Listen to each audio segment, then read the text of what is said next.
బూడిద విషయంలో మనం ఆలోచిస్తే బూడిదకు బదులుగా భూదండను నీకు ఇచ్చేదను అని దేవుడు వాగ్దానం చేస్తున్నాడు. అన్ని విషయాల్లో మరి దేవునికి చిత్తానుసారంగా ముందుకు సాగుతున్న మన జీవితంలో, ప్రత్యేకంగా మరి దేవునికి సంఘంలో, దేవునికి సమాజంలో దేవుని పిల్లలుగా మనం ఉండే కొరకు పిలువబడ్డాం. ప్రతి విషయంలో దేవునికి సంఘ సమాజంలో దేవునికి వాక్యానుసారంగా మనము దేవునికి నామాన్ని కనపరుస్తున్నప్పుడు అన్ని విషయాల్లో దేవునికి చిత్తం నెరవేర్చే వ్యక్తులుగా మార్చబడదాము గాక. ప్రత్యేకంగా మరి దేవునికి వాక్యము ఈ రీతిగా సెలవిస్తున్నది. ఏమంటుంది చూడండి, 7వ వచనం కూడా చూడండి.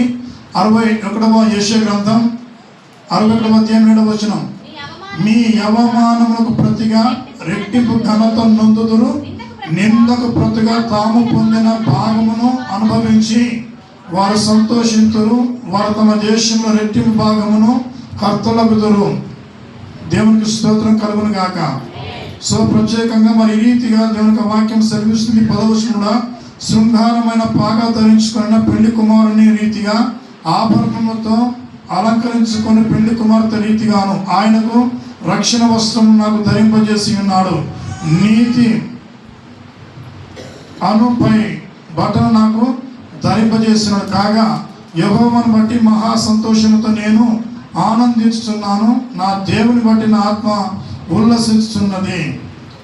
దేవుని వాక్యంలో మరి ప్రవక్తనటువంటి యెషయా అంటున్న మాట, మన జీవితంలో మీ అవమానములకు ప్రతిగా రెట్టింపు ఘనతను నొందుదురు.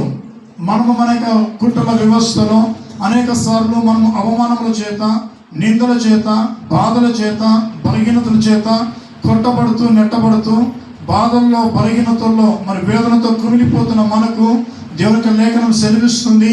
ఏ విషయంలో నిందించబడుతున్నావో, ఏ విషయంలో నిందల పాలవుతున్నావో, ఎవరిని నిందిస్తున్నారో ఆ నిందలలో కూడా నీవు దేవుని కొరకు నిలబడగలిగితే నిందకు బదులు దేవుడు గొప్ప ఘనత నీకు ఇవ్వబోతున్నాడు నిందించబడుతున్నప్పుడు. అందుకని మత్తయి సువార్త 5వ అధ్యాయంలో, నా నిమిత్తమై జనులు మిమ్మల్ని నిందించినప్పుడు, హింసించినప్పుడు, మీ మీద అబద్ధముగా చెడ్డ మాటలలో పలుకున్నప్పుడు మీరు ధన్యులు అని దేవునికి లేఖనం సెలవిస్తుంది. అనేక సార్లు మనం నిందించబడుతున్నప్పుడు, ఎవరి గురించి? దేవునికి నామాన్ని బట్టి నిందించబడుతున్నప్పుడు, దేవునికి సంఘాన్ని బట్టి, దేవునికి సమాజాన్ని బట్టి మనం నిందించబడుతున్నప్పుడు బాధపడక, భయపడక ప్రతి విషయంలో దేవుని కృపతో నింపబడదుము గాక. దేవునికి మహిమలో వారు తెలుదుము గాక. మన జీవితంలో ఈ యొక్క బూడిద దేవునికి సాదృశ్యం అంటే అది కాల్చబడడానికి, అంటే కాల్చబడిన బూడిదను ఇశ్రాయేలు ప్రజలు ఒక ప్రత్యేకమైన స్థలంలో పోస్తారు. ఎందుకు అంటే ఆ యొక్క కర్రగా ఉన్నప్పుడు తన యొక్క జీవితంలో ఒక మార్పు అనేది లేనప్పుడు, ఎప్పుడు అంటే కాల్చినప్పుడు, అంటే మన జీవితం మనం నేర్చుకోవాల్సింది కాల్చబడడం. దేవునికి వాక్యం ద్వారా మన హృదయం, మన శరీరము, మన కోరికలు కూడా కాల్చబడడానికి సాదృశ్యంగా ఉంటుంది. అనేక సార్లు మనం మన యొక్క జీవితంలో కాల్చబడే విషయం చూస్తే, నెంబర్ 1 చూడండి, దేవునికి వాక్యంలో యోనా గ్రంథము 3వ అధ్యాయము 6వ వచనంలో, యోనా గ్రంథము 3వ అధ్యాయము 6వ వచనంలో కొన్నిసార్లు వారు ఏం చేస్తారు తెలుసా? వారి జీవితంలో దేవునికి వాక్యానుసారంగా బ్రతుకున్నప్పుడు, దేవునికి విరోధంగా తిరుగుతున్నప్పుడు, అనేక సార్లు పాపంలో పడిపోతున్నప్పుడు వారి జీవితంలో వచ్చినటువంటి పెను తుఫాన్ లాంటి భయంకరమైనటువంటి మరి ఉగ్రత వస్తుంది అని చెప్పి నీనెవె పట్టణ ప్రజలకి యోనా ప్రవక్త ద్వారా సువార్తను ప్రకటించబడినప్పుడు ఆ నీనెవె పట్టణస్థులు రాజు మొదలుకొని ప్రజల వరకు వారందరూ కలిసి ఆ మాట విన్నారు. వినేం చేస్తారు చూడండి ఆ మాట. యోనా గ్రంథము 3వ అధ్యాయం 6వ వచనం. ఆ సంగతి నీనెవె రాజునకు వినబడినప్పుడు అతడు తన సింహాసనం మీద నుండి తీసివేసి గోనె పట్ట కట్టుకొని బూడిదలో కూర్చుండెను.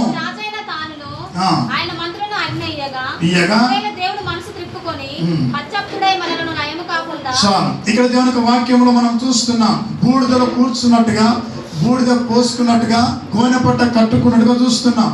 అంటే దేన్ని చూపిస్తుంది ఈ యొక్క వాక్యం అంటే పాశ్చాత్తాప ప్రార్థనకు సాదృశ్యంగా ఉన్నది. దేవుని యొక్క సంఘములో, దేవుని ప్రజలుగా మనం కూడా పాశ్చాత్తాపం కలిగి ప్రార్థించగలిగితే దేవుడు తప్పకుండా మేలు చేయబోతున్నాడు. ఇక్కడ చూడండి, నీనెవె పట్టణస్థులు వారికి ఉన్నటువంటి పూర్వకాలంలో వారు చేసిన ప్రతి పాపాన్ని, శాపాన్ని వదిలిపెట్టుకున్నట్టుగా చూస్తున్నాం. రాజు సహితం మంత్రులు సహితం ప్రజలందరూ కలిసి ఏం చేస్తారు? బూడిదలో కూర్చున్నారు. దేనికి అనగా రాజునైన నేను కూడా బూడిదతో సమానం అని తగ్గించుకున్నట్టుగా చూస్తున్నాం. తమను తాము తగ్గించుకోవడానికి సాదృశ్యం. తమను తాము హెచ్చించుకోవాల్సిన రాజు ఏమైపోయాడు? తగ్గించుకున్నాడు. దేన్ని బట్టి? ఇదిగో మరి మహా దుర్గతి తన పట్టణ మీదకి, తన ప్రజల మీదకి, మా మీదకి వస్తుందని చెప్పి ఆ యొక్క సువార్త ద్వారా, సేవకుల ద్వారా విన్న వెంటనే రాజు సహితం సింహాసనం దిగాడు. రాజు సహితం గద్దెని దించబడ్డాడు. రాజుతో సహా మంత్రులు కానీ, ప్రజలు కానీ ప్రతి ఒక్కరు కూడా బూడిదలో కూర్చున్నట్టు, బూడిద పోసుకున్నట్టు, గోనెపట్ట కట్టుకొని దేవుణ్ణి గోజాడుతున్నట్టుగా చూస్తున్నాం. ఈ ఉదయకాల సమయంలో మన జీవితంలో కూడా, మన కుటుంబాలుగా, మన ప్రాంతాలు, మన ప్రజలు, మన దేశం నాయకులుగా ఏం చేయాలి? దేవునికి సమయంలో తగ్గించుకునే వ్యక్తులుగా ఉందము గాక. రాజు తగ్గించుకోగలిగినప్పుడు, రాజు బూడిదలో కూర్చున్నప్పుడు, రాజు పశ్చాత్తాపం చేత, రాజుతో పాటు మన మంత్రులు, మరి పిల్లలందరూ కూడా మరి పాడి పశువులు సహితం ఉపవాస దీక్ష పాటించి దేవుని గణపరిచినప్పుడు వారికి రావాల్సిన శిక్ష, వారికి రావాల్సిన ఉగ్రత, వారికి రావాల్సిన నష్టం దేవుడు తప్పించడం చూస్తున్నాం. దేన్ని బట్టి అంటే వాడు బూడిదలో కూర్చున్నప్పుడు. బూడిద దేనికి? దేవుని యొక్క వాక్యాంశాలు మనం చూస్తే, ఈ బూడిద విషయం మనం చూస్తే ఏమైపోతుంది తెలుసా? అన్ని విషయాల్లో తగ్గించుకోవడానికి సాదృశ్యంగా అనిపిస్తుంది. రాజు సహితం, ప్రజలు సహితం, పిల్లలు సహితం అందరూ తగ్గించుకొని దేవుని గణపరచినందువల్ల వారి జీవితంలో గొప్ప కార్యాన్ని జరిగినట్టుగా చూస్తుంది. కాబట్టి మన జీవితంలో ఏదైనా ప్రమాదంలో ఉన్నప్పుడు, ఏదైనా నష్టంలో మనం ఉంటున్నప్పుడు, ఏదైనా బాధలో మనం వెళ్ళిపోతున్నప్పుడు, ఏదైనా శ్రమలో మనం కూరుకుపోతున్నప్పుడు విడుదల కలగాలంటే ఒక్కటే, దేవుని సంఘంలో, దేవుని మందిరంలో దేవుని ప్రజలుగా మార్చబడదాము గాక. దేవుని మాటకు లోబడే వ్యక్తులుగా మార్చబడదాము గాక. దేవుని సంఘంలో ప్రార్థించే వ్యక్తులుగా ఉందాము గాక. నీనేవే రాజు పశ్చాత్తాపం చేత ఆ ప్రజలందరూ కలిసి పశ్చాత్తాపంతో ప్రార్థన చేసినట్టుగా మనం చూస్తున్నాం. ఎప్పుడైతే వారు పశ్చాత్తాపం కలిగి ఆ బూడిదలో కూర్చున్నారో వారికి రావాల్సినటువంటి మరి ఉగ్రత, వారికి రావాల్సిన నష్టము, వారికి రావాల్సిన శ్రమ తప్పించబడడానికి మనం చూస్తున్నాం. కాబట్టి నంబర్ 1 మన జీవితంలో బూడిదలో కూర్చోడానికి గల సాదృశ్యం తగ్గింపు జీవితం చూపిస్తుంది. మన ఆత్మీయ జీవితంలో కానీ, మన కుటుంబ పరంగా కానీ, విశ్వాస పరంగా కానీ హెచ్చించుకునే స్థితిలో ఉన్నట్లయితే తగ్గింపులోనికి నడిపించబడదాము గాక. తగ్గించుకునే వ్యక్తులుగా మార్చబడదాము గాక. నంబర్ 2, రెండవది ఆది కాండము 18వ అధ్యాయము 27వ వచనం చూస్తే అబ్రహాం గారు చేసే ప్రార్థన మనకు గ్రహించవచ్చు. అబ్రహాం గారు ప్రార్థన చేస్తున్నాడు. ఏ విషయంలో ప్రార్థన? అబ్రహాం చూడండి, మరి తన ప్రార్థన చేస్తూ మరి తనకున్నటువంటి విశ్వాసాన్ని దేవుని ఎదుట ప్రదర్శిస్తున్నాడు. నమ్మకంగా ప్రార్థన చేస్తూ దేవుని నామని గణపరుస్తూ ఉన్నాడు. సొదొమ గొమొర్రాలో జరిగినటువంటి ఆ యొక్క పెను ప్రమాదాన్ని బట్టి, భయంకరమైన యొక్క శాపగ్రస్తమైన ఆ దేశ ప్రజలు చేసే పాప విమోచన కొరకు, విడుదల కొరకు, లోతు కుటుంబం కొరకు ప్రార్థన చేస్తూ విజ్ఞాపన ప్రార్థన ద్వారా దేవుని గణపరిచి తమను తాము తగ్గించడం చూస్తున్నాం. చదవన్నమాట ఆది కాండము 18వ అధ్యాయము 27వ వచనంలో, అందుకు అబ్రహాము ఇదిగో బూడిదను ధూళినైన నేను అంటే చూడండి, దేవుతో పోల్చుకున్న అబ్రహాం ధూళితో, బూడిదతో పోల్చుకుంటున్నాడు.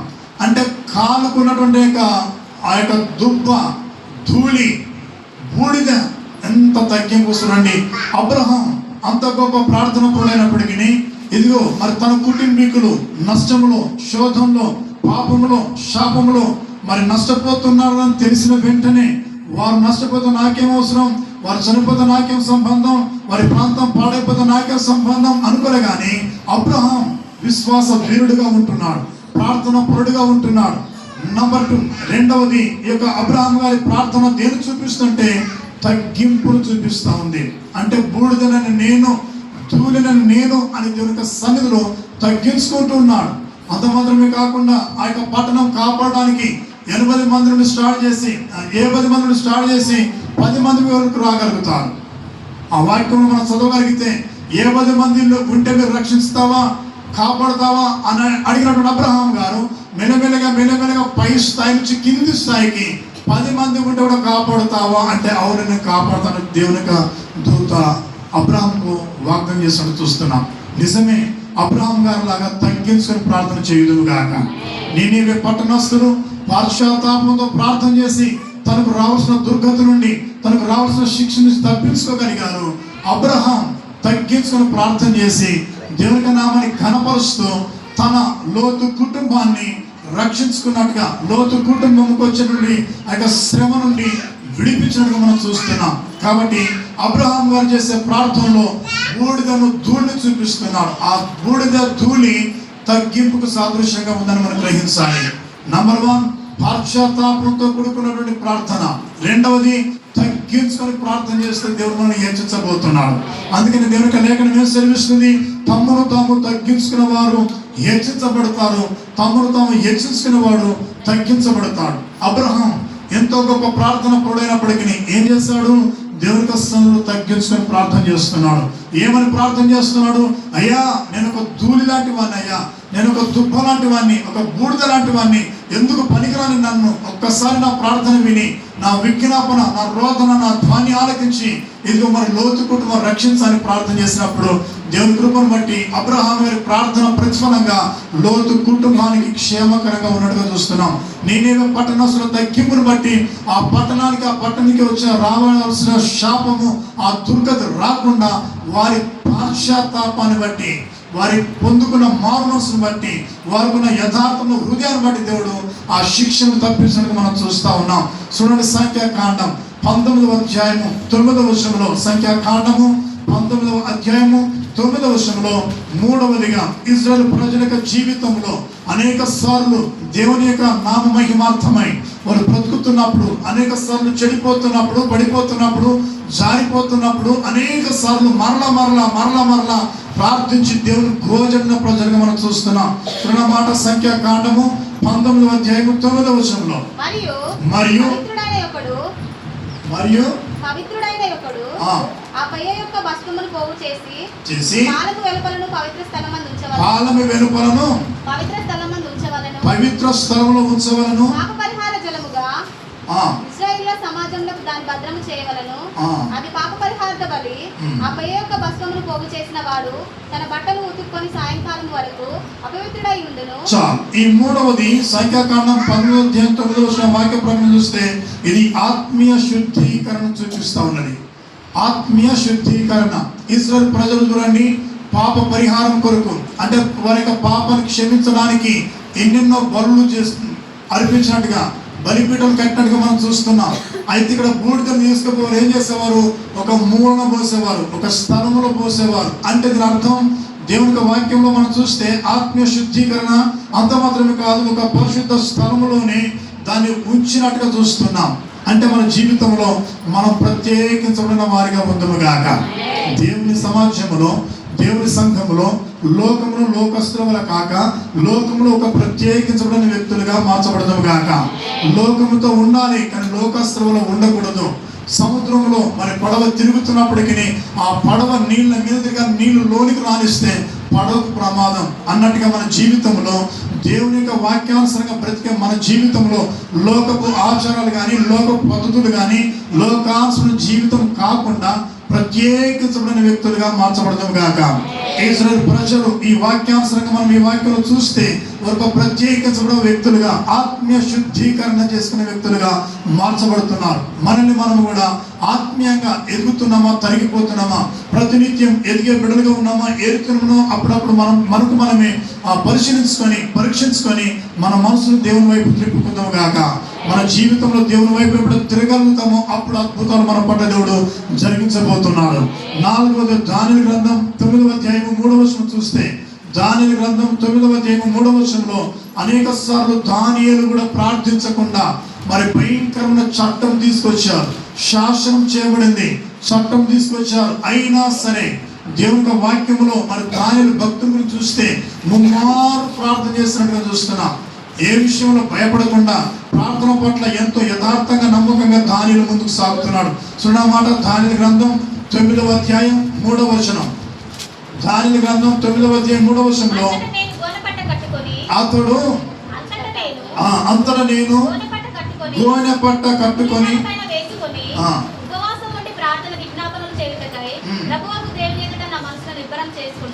నేను నా దేవుడైన యెహోవా ఎదుట ప్రార్థన చేసి ఒప్పుకున్నదేమనగా, ప్రభువా, మహాత్మ్యము కలిగిన భీకరుడగు దేవా, నీ ఆజ్ఞలను అనుసరించి నడుచువాడు వారి ఎడల నీ నిబంధనను నీ కృపను జ్ఞాపకం చాలు. చేయమని. ఇక్కడ దేవుని వాక్యంలో దానియేలు ప్రవక్త ఏమంటాడు? గోనె పట్ట కట్టుకొని అంటే తగ్గించుకొని ప్రార్థన చేస్తూ తన పితరుల పాపాలు ఒప్పుకున్న వ్యక్తులుగా మనం చూస్తున్నాం. దీనికి అర్థమైంది లోతైన అనుభవము, అంటే ఆత్మీయ జీవితాన్ని చూపిస్తుంది ఈ ప్రార్థన. దానియేలు గారు చేసిన ప్రార్థన లోతైన అనుభవంతో కూడిన ప్రార్థన అని చెప్పవచ్చు. కాబట్టి దానియేలు చూడండి, ఎన్ని శాసనాలు వచ్చినా, ఎన్ని చట్టాలు వచ్చినా ఎవరికి భయపడక దేవునికి మాత్రమే భయపడి ప్రార్థనలు మానలేదు. దేవునికి సంఘములో మనం కూడా మన జీవితంలో ఆత్మీయంగా ఎదుగుతున్నప్పుడు అనేక శ్రమలు, అనేక కష్టాలు, అనేక నష్టాలు, శోధనలు వచ్చినప్పటికీ కూడా దేవునికి సంఘంలో సాగిపోదుము గాక. ఏ విషయంలో భయపడక దానియేలు అనే ప్రార్థనలో ఎత్తపడదుము గాక, ప్రార్థనలో సిద్ధపడదుము గాక, ప్రార్థన ఆత్మతో నింపబడదుము గాక. అన్ని విషయాల్లో మరి దానియేలు పట్టుదల కలిగి ప్రార్థించడం వల్ల శాసనం రద్దు చేయబడింది, వచ్చినటువంటి శాసనం కొట్టివేయబడింది. కారణం ఏం తెలుసా? అనొక ప్రార్థన పరుడు. కాబట్టి ఈ సమయంలో నీ జీవితంలో చేసే ప్రార్థన పట్ల దేవుడు శ్రద్ధ కలిగి వింటాడు. నీ ప్రార్థన విని దేవుడు తప్పకుండా విశ్వాసంతో చేసే ప్రార్థనను దేవుడు నిర్లక్ష్యం చేయడు. ఖచ్చితంగా విని దాని ప్రకారంగా దేవుడు మనల్ని గొప్ప కార్యం జరిగించబోతున్నాడు. కాబట్టి మన జీవితంలో ఎప్పుడు కూడా ఏ విషయంలో ప్రార్థించే వ్యక్తులు ఎప్పుడు ఎక్కడ విడవబట్టినగా మనం చూస్తలేము. ప్రార్థించే వ్యక్తులు ప్రతిఫలం చూడబోతున్నారు. ప్రార్థించే వ్యక్తులు అద్భుతాలు చూస్తారు. ప్రార్థించే వ్యక్తులు పరిశుద్ధంగా జీవిస్తారు. ప్రార్థించే వ్యక్తులు దేవునికి మహిమకరంగా బ్రతుకుతారు. కాబట్టి ఈ దానియేలు ప్రార్థన పట్ల ఎంతో ఆశ కలిగిన వ్యక్తిగా ఉన్నాడు. ప్రార్థన పట్ల ఎంతో నమ్మకం కలిగిన వ్యక్తిగా ఉంటున్నాడు. మన జీవితంలో కూడా అనేక సార్లు మన సంఘంలో చేసిన ప్రార్థనను విని దేవుడు ఎన్నో అద్భుతాలు చేస్తాడు మనం చూస్తున్నాం. ఒక మాట చెప్పాలంటే, పిల్లలు లేని వారి విషయంలో ప్రార్థన చేస్తే దేవుడు అద్భుతంగా వారి గర్భఫలాలు ఇచ్చినట్టుగా, నిరుద్యోగులు ఉన్నవారి జీవితంలో ప్రార్థిస్తే ఉద్యోగాలు వచ్చిన సాక్ష్యాలు ఎన్నో వింటున్నాం. అంటే మన జీవితంలో ప్రార్థన ఆత్మను చూపిస్తుంది. ఈ గోనె పట్ట కట్టుకొని దానియేలు ప్రార్థన చేసినప్పుడు ఆ యొక్క చట్టంలో తీసుకొచ్చిన శాసనం కూడా రద్దు చేయబడి దేవుని కనపరచడం మనం చూస్తున్నాం. కాబట్టి ఈ సమయంలో దేవునికి చిత్తానుసారంగా నువ్వు ప్రార్థించే వ్యక్తిగా ముందుకు సాగుదువుగాక. చూడండి, యోబు గ్రంథము 42వ అధ్యాయము 6వ వచనం. యోబు గ్రంథం 42వ అధ్యాయము 6వ వచనం చూస్తే, యోబు బూజు దేశములో అతని వ్యక్తి ప్రార్థన పరుడు, నీతిమంతుడు, యథార్థపరుడు, దేవునికి ఇష్టకరంగా బ్రతికిన వాడే. కానీ యోబు జీవితం ఏం జరిగింది? భయంకరమైన శ్రమలు వచ్చాయి, నష్టాలు కలిగినాయి. యోబు కొన్నిసార్లు తన పిల్లల్ని పోగొట్టుకోవాల్సి వచ్చింది. అయినా సరే విశ్వాసం తప్పలేదు, ప్రార్థనలో ఓడిపోలేదు. దేవుని ఎదుట ఎంతో నమ్మకంగా, యథార్థంగా, నీతిగా, నిజాయితీగా బ్రతికి తనకిచ్చిన ప్రతిదీ కూడా దేవుడు ఇచ్చిన దేవుడు తీసుకుని చెప్పగలిగాడు. యెహోవా ఇచ్చిన యెహోవాకే స్తోత్రం కలుగునుగాక చెప్పగలిగాడు. అలా చెప్పినందువల్ల కొన్ని సందర్భాల్లో యోబు కూడా మరి బూడిదలో కూర్చోవలసి వచ్చింది, భయంకరంగా శోధించబడవలసి వచ్చింది. అయినా సరే దేవుని కొరకు రోషం కలిగి, దేవుని కొరకు పట్టుదల కలిగి, దేవునిలో తనకు ఎన్ని రకాల నష్టాలు వచ్చినా, ఎంత కష్టం వచ్చినా ఓర్చుకున్నందువల్ల యోబు జీవితంలో దేవుడు గొప్ప రెట్టింపు ఘనతని ఇవ్వగలిగాడు. సున్నమాట యోబు గ్రంథము 42వ అధ్యాయం 6వ వచనం. కావున నన్ను నేను ధూళిలోను బూడిదలోను పడి పశ్చాత్తాపపడుచున్నాను. చాలు. ఇక్కడ చూడండి ఏమంటాడు? నేను బూడిదలోను ధూళిలోను పశ్చాత్తాపడుచున్నాను అని చెప్పి సాక్ష్యం ఇవ్వగలుగుతున్నాడు. యోబు జీవితంలో కూడా బూడిద ధూళి అని చూస్తున్నాం. అబ్రహాం జీవితంలో కూడా బూడిద ధూళి చూస్తున్నాం. యోనా గ్రంథంలో నీనేవే పట్టణస్తున్న మధ్య కూడా మరి యొక్క బూడిదలో కూర్చున్నట్టుగా చూస్తున్నాం. అంటే దీని అర్థం ఏమిటి? తగ్గింపుకు సాదృశ్యం. ఇక్కడ దేవుని వాక్యంలో ఈ యొక్క యోబు విషయం చూస్తే ఏమంటాడు? బూడిదలో ధూళిలో కూర్చున్నానని ఏడుస్తున్నాడు. అంటే ఈ ప్రార్థన దేని చూపిస్తుందంటే ఇది దేవుడిచ్చే ఆత్మీయ ఘనతకు సాదృశ్యంగా ఉన్నది. అంటే శారీరకంగా నువ్వు ఎన్ని పోగొట్టుకున్నా, కుటుంబ పరంగా నువ్వు ఎన్ని పోగొట్టుకున్నా, సమాజ రీతిగా చూస్తే, సంఘ ప్రకారంగా నువ్వు ఆలోచిస్తే, ఆధ్యాత్మిక జీవితంలో పోగొట్టుకున్న దానికి రెట్టింపు ఘనత ప్రభునికి ఇవ్వబోతున్నాడు. చూడండి, ఇదే యోబు జీవితంలో మరి పోగొట్టుకున్న పిల్లల్ని తిరిగి మరలా పొందుకున్నట్టుగా అద్భుతమైన సాక్ష్యాన్ని మనం చూడగలం. యోబు గ్రంథము 42వ చివరి వచనం చూడండి. యోబు ఏదైతే పోగొట్టుకున్నాడో తన పిల్లల్ని, తన కుటుంబంలో ఉన్నటువంటి తన వస్తు వాహనాన్ని, సమస్త సంపదనంతా పోగొట్టుకున్నా తిరిగి మరలా దేవుడు ఏం చేశాడు? రెండంతల ఆశీర్వాదాన్ని ఇచ్చినట్టుగా చూస్తున్నాం. సవన్నమాట రెండంతల ఆశీర్వాదాన్ని పొందుకున్న యోబుగా మార్చబడ్డాడు.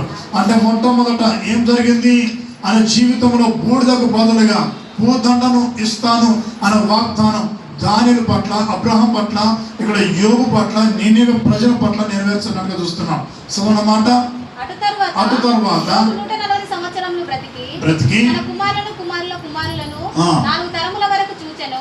పిమ్మట యోబు కాలం నిండిన వృద్ధులై మృతి నొందెను. చాలు. అంటే దానికన్నా ముందు రెండంతల ఆశీర్వాదాన్ని పొందుకున్న యోబు అని చూస్తున్నాం.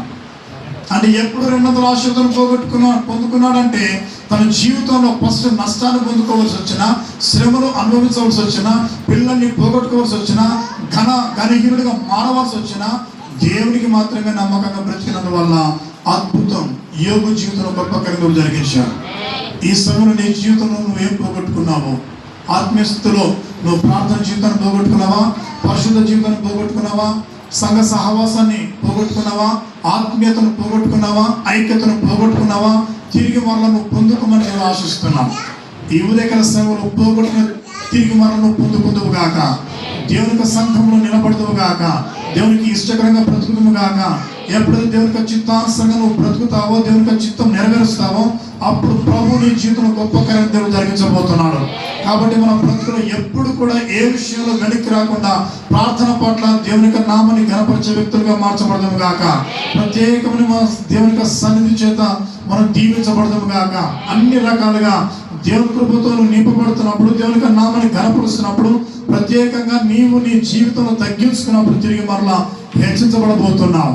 కాబట్టి మన జీవితంలో బూడిద దేని చూపిస్తుంటే తగ్గింపుకు, పాశ్చాత్తాపానికి, విధేయతకు, అన్ని విషయాల్లో లోబడి ప్రార్థించి దేవుని మీద ఆధారపడి దేవుని యొక్క అనుసంధానం చేత దేవుని చేత కట్టబడి దేవుని చేత ఆశ్రయించబడాలని చూపిస్తా ఉంది. కాబట్టి నీ బ్రతుకులో అబ్రహాం లాగా, యోనా నీనెవె పట్టణస్థుల వలె, అలాగనే మరి ఇక్కడ ఉన్నటువంటి మరి ఇజ్రాయేల్ ప్రజల వలె, యోబు వలె, దానియేలు వలె ప్రార్థన పట్ల ఆసక్తి కలిగి ఉందము గాక.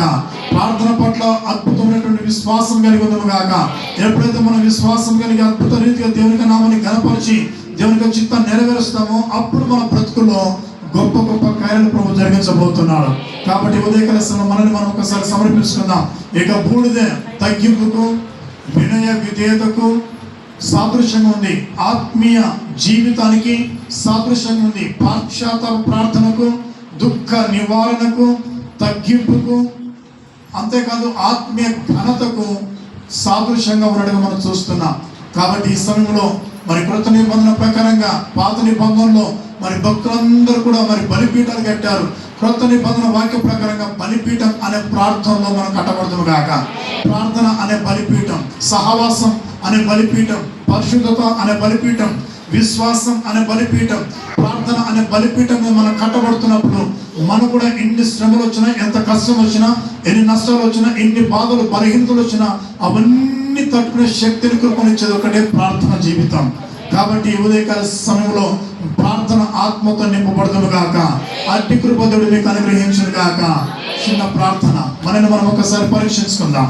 ఉన్న స్థలంలోనే ఉన్నట్టు ఉండి దేవునికి నామని కనపరుస్తూ, దేవ మరి అబ్రహాం ప్రార్థన పరుడిగా ఉన్న అబ్రహాం తమను తాము తగ్గించుకొని, అయ్యా నేను బూడిదను ఇది మరి ధూళితో సమానం, బూడిదతో సమానం అని తమను తాము తగ్గించడం చూస్తున్నాం. అయ్యా మరి అబ్రహాం గారు ప్రార్థన చేసినప్పుడు అబ్రహాం గారి యొక్క ప్రార్థన మనవిని మీరు ఆలకించి లోతు కుటుంబాన్ని మీరు రక్షణ నడిపించారు. యోనా అయ్యా మరి ప్రకటించిన వెంటనే స్పందించి అయ్యా మరి దేవునికి వాక్యానికి లోబడి, అయ్యా మరి ప్రవక్త మాటకు లోబడి మరి నీనివే పట్టణస్థులందరూ నాయన అయ్యా మరి బూడిదలో కూర్చొని కోనపట్ట కట్టుకొని రాజుతో సహితం తగ్గించుకున్నప్పుడు వారు చేసే పాశ్చాత్తాప ప్రార్థన బట్టి వారికి రావాల్సిన కీడును తప్పించినవయ్యా. ఎంత గొప్ప దేవుడు ప్రభువా. అయ్యా మరి ఇశ్రాయేలు ప్రజలు నాయన అయ్యా మరి ఒక బూడిదను తీసుకువెళ్ళి ఒక ప్రత్యేకమైన స్థలంలో పోస్తున్నారు అని చూసాం. అంటే ప్రభువా మేము ప్రత్యేకించబడిన బిడ్డలుగా, ప్రత్యేకించబడిన వ్యక్తులుగా ఉండడం ఆశపడుతున్నాం. దానిని జీవితంలో చూస్తే ముమ్మారు ప్రార్థన చేసి మిమ్మల్ని ఘనపరచడానికి చూస్తా ఉన్నాం. అనేక విషయాల్లో ప్రార్థనపై ఆధారపడ్డప్పుడు అయ్యా మరి శాసనాలు రద్దు చేయబడ్డాయి. ఎంతో కష్టమైన నష్టమైన ప్రార్థనలు ఎదిగినప్పుడు అద్భుతాలు మరణ తన జీవితంలో చూసినట్టుగా చూస్తున్నాం. ప్రత్యేకంగా యోగు జీవితంలో అయ్యా మరి అన్ని పోగొట్టుకున్నా, ఎన్ని కోల్పోవలసిన పిల్లల్ని పోగొట్టుకోవాల్సి వచ్చిన ప్రత్యేకంగా మీ కొరకు రోషం కలిగి ప్రత్యేకించబడి అయ్యా యెహోవా ఇచ్చిన యెహోవా తీసుకున్నాను, యెహోవాకి స్తుతి కలుగునుగా కానీ మీద ఆధారపడ్డప్పుడు ఆధ్యాత్మికమైనటువంటి లోతైన అనుభవంలో మరి యోగు నడిపించబడ్డప్పుడు పోగొట్టుకున్న ప్రతిదీ తిరిగి మన రెండొందలుగా పొందుకున్నట్టుగా చూస్తున్నామయ్యా. ఈ ఉదయకాల సమయంలో నీ జీవితంలో పోగొట్టుకున్నది, నీ జీవితంలో పాడైపోయింది, పోగొట్టుకున్న దాన్ని తిరిగి మరలా పొందుకోవచ్చు. ఏ విధంగా అంటే కేవలం ప్రార్థన ద్వారా మాత్రమే. పశ్చాత్తాపంతో చేసే ప్రార్థన, పట్టుదలతో చేసే ప్రార్థన, తగ్గించుకొని చేసే ప్రార్థన, ఆధ్యాత్మికంగా దేవునిపై ఆధారపడవచ్చు. విశ్వాసంతో చేసిన ప్రార్థన బట్టి నీ జీవితంలో ఎదుర్కొన్న ప్రతి శ్రమకు, ప్రతి నిందకు ప్రతిగా పూదన ప్రభునికి ఇవ్వబోతున్నాడు. నీ నిందకు, నీ అవమానానికి ప్రతిగా దేవుడు పూదననిచ్చి దానియేలును దీవించిన దేవుడు, యోబును దీవించిన దేవుడు, అబ్రహామును దీవించిన దేవుడు, నీనేవే ప్రజల యొక్క దుర్గతిని తప్పించిన దేవుడు. నీ జీవితంలో వచ్చే శోధన, నీ జీవితంలో ఎదుర్కొనేటువంటి వేదన, నువ్వు కార్చే కన్నీరు, అనుభవిస్తున్న నిందలు, పొందుకుంటున్నటువంటి ఇదిగో మరి నీ జీవితంలో వచ్చే ప్రతి నష్టం, ఇవన్నీ దేవుడు తప్పించలేడా? దేవుడు విడిపించలేడా? దేవుడు నీకు జవాబు ఇవ్వలేడా? దేవుడు నీ చేయబట్టుకుని నడిపించలేడా? నడిపిస్తాడు. ఎప్పుడు అంటే అబ్రహాము వలె, నీనేవి ప్రజల వలె, దానియేలు వలె మన జీవితంలో తగ్గించుకొని పశ్చాత్తాపం చేత యోబు వలె దేవునిపై ఆధారపడి ప్రార్థించినప్పుడు ప్రతి సమస్యకు దేవుడు పరిష్కారం చూపించబోతున్నాడు. ప్రతి సమస్యకు దేవుడు పరిష్కారం చూపించడం మాత్రమే కాదు, విడిపించబోతున్నాడు. అద్భుతాలు మరలా నువ్వు చూడబోతున్నావు. నీ కుటుంబంలో మరలా గొప్ప గొప్ప మేలు చూడబోతున్నావు. నిందకు ప్రతిగా పూర్ణ ప్రభునికి ఇవ్వబోతున్నాడు. నమ్మిన వారు దేవుని కనపరిచి మీరున్న స్థలంలో ఉండి మీ మనసు దేవునికి సమర్పించుకోండి. మిమ్మల్ని మీరు దేవునికి సమర్పించుకోండి. మిమ్మల్ని మీరు దేవునికి ప్రతిష్ఠించుకోండి. మిమ్మల్ని మీరు దేవుని కొరకు బ్రతకడానికి సిద్ధపడండి. అప్పుడు ప్రభు మిమ్మల్ని నడిపించబోతున్నాడు. మహోన్నతుల మహాపరిశుద్ధుడా, మీ పరిశుద్ధమైన పాదముల పదనాలు స్తుతులు స్తోత్రాలు చెల్లిస్తున్నామయ్యా. ఈ దినం ప్రభు మీ బిడ్డలు ఎదుర్కొనే శ్రమలు, కార్చే కన్నీరు, వేదన, బాధలు, బలహీనతలు, రోగాలు, నష్టాలు, ఆర్థికమైన ఇబ్బందులు, ఎన్నెన్నో సమస్యల చేత సతమతమవుతూ బలహీనపరచబడుతుండగా యేసు నామమున విడుదల కలుగును గాక. అద్భుతాలు మరణ బిడ్డల జీవితంలో చూచుదురు గాక. అయ్యా మరి తగ్గించుకుని ప్రార్థించే వ్యక్తులుగా, అయ్యా మరి ఆత్మీయ స్థితిలో శుద్ధీకరించుకునే వ్యక్తులుగా, పశ్చాత్తాపంతో చేసే ప్రార్థన పరులుగా యేసు నామమున దీవించబడుదురు గాక. బిడ్డల కన్నీరు మీరు తొడవండి. ఎదుర్కొనే సమస్యకు పరిష్కారం చూపించండి. అనుభవిస్తున్న నిందలను విడిపించండి. అయ్యా మరి రోగాల నుంచి విడుదల కలిగించండి. శాపం నుంచి విడుదల కలిగించండి. సమస్య నుంచి విడుదల కలిగించండి. ముయ్యబడ్డ గర్భం యేసు నామమున తెరవబడును గాక. ఆగిపోయిన ఆశీర్వాదాలు యేసు నామములో రిలీజ్ అవును గాక. తిరిగి మరలా మీ కృపతో నింపబడుదురు గాక. అద్భుతాలు వీరి జీవితంలో జరుగును గాక. నెమ్మదిని, శాంతిని, సమాధానం కలిగించండి. మనకి స్తోత్రం. అయ్యా మరి సమయంలో ప్రభు మీ బిడ్డల యొక్క ప్రార్థన మూలుగులు, విజ్ఞాపన మీరు ఆలకించండి అయ్యా. కార్చే కన్నీరు మీరు తొడగండి అయ్యా. ఏమైనా చేసే ప్రార్థన ప్రతిఫలం చూపించండి అయ్యా. ఎంతమంది బిడ్డలు ప్రభు మరి కుటుంబంలో పిల్లల కొరకు, మరి భర్తల కొరకు, మరి భార్యల కొరకు, మార్పు లేని కొరకే ప్రార్థన చేస్తున్నారు. వారి ప్రతి ప్రార్థన మనవులు యేసు నామమున అంగీకరించబడును గాక. అద్భుత రీతిగా కుటుంబాలుగా దీవించబడుదురు గాక. అద్భుత ఆశీర్వాదకరంగా మార్చబడుదురు గాక. ఆధ్యాత్మికంగా ఎదుగుదురు గాక. మీ కొరకు సంఘంలో సహవాసం కలిగి మీ నామాన్ని ఘనపరిచి మీ స్వార్థను ప్రకటించబడునుగా యేసు నామములో దీవించబడుదురు గాక. ప్రతి విషయంలో మీ జీవనం, మీ ఆశీర్వాదాన్ని కలిగించండి. అన్ని విషయాలు మీ చిత్తానికి లోబడి బిడ్డలుగా, మీ చిత్తానుసరంగా బ్రతికే వ్యక్తులుగా, మీ చిత్తానుసరంగా నడిపించే వ్యక్తులుగా నడిపించబడదురు గాక. కృపతో దర్శించండి, బలపరచండి, కృప చూపించి దీవించి వర్ధనం చేసి ఆశీర్వదించమని ఘనత, మహిమ, ప్రభావములు మీరే పొందుకోమని యేసు ప్రార్థన సమర్పిస్తున్నాము తండ్రి. ఆమేన్. ఆమేన్.